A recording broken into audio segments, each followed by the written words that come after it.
भारत अपना तीसरा विमान वाहक पोत बना सकता है, जो परमाणु ऊर्जा संचालित होगा। यह रक्षा आधुनिकीकरण की 15 वर्षीय योजना का हिस्सा है, जिसे शुक्रवार को घोषित किया गया। इस योजना में नौसेना द्वारा पहली बार भारतीय निर्मित लड़ाकू विमानों का इस्तेमाल भी शामिल है।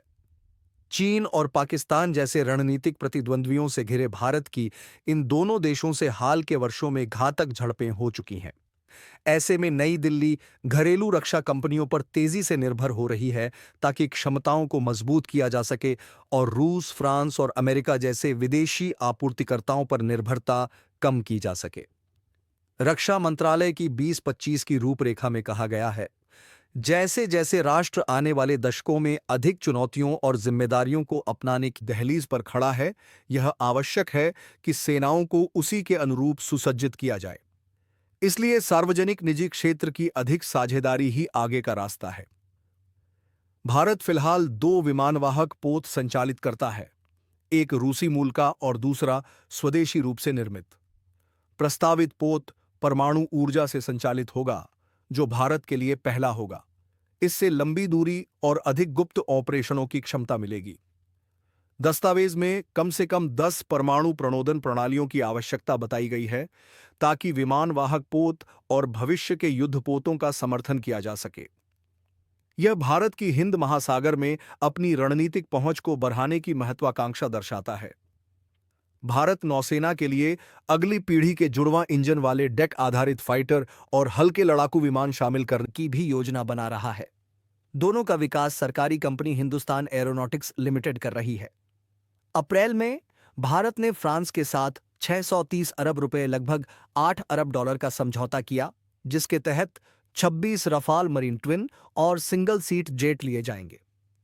इनका निर्माण डसॉ एविएशन करती है और इन्हें भारत के दो विमानवाहक पोत आईएनएस विक्रांत और आईएनएस विक्रमादित्य पर तैनात किया जाएगा। भारत का लक्ष्य 2030 तक 62 रफाल जेट अपने बेड़े में शामिल करने का है, जिसमें 36 जेट वायुसेना के लिए होंगे, जिनकी डिलीवरी 2020 से शुरू हो चुकी है।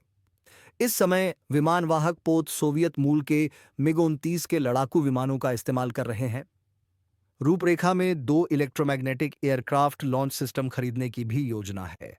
इन्हें अमेरिकी नौसेना के लिए विकसित किया गया है, ताकि पारंपरिक स्टीम कैटापल्ट की जगह विद्युत चुंबकीय शक्ति से विमानों को पोत से उड़ान भराई जा सके।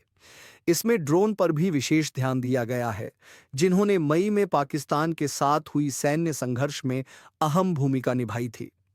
भारत ने इस वित्तीय वर्ष में रक्षा क्षेत्र पर लगभग 6.81 ट्रिलियन रुपए 77 अरब डॉलर खर्च करने का बजट बनाया है। अमेरिका, चीन और रूस के बाद भारत विश्व का चौथा सबसे बड़ा रक्षा खर्च करने वाला देश है।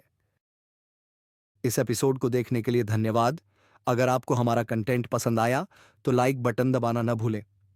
हमारे चैनल को सब्सक्राइब करें और नोटिफिकेशन बेल को ऑन करें, ताकि आपको दक्षिण एशिया की डिफेंस और सिक्योरिटी से जुड़ी हर खबर सबसे पहले मिले।